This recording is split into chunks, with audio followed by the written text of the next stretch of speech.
कति टाढा छ नानी? धेरै माथि छ। ओके।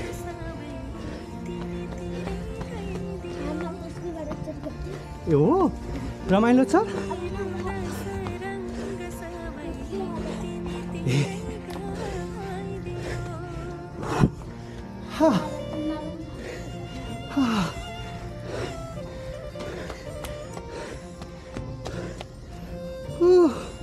म नानी भन्दा नि म छिटो भएन।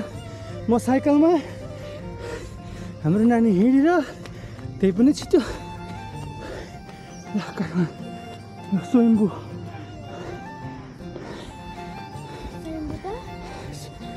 हो फेरि उकालो, हो फेरि उकालो।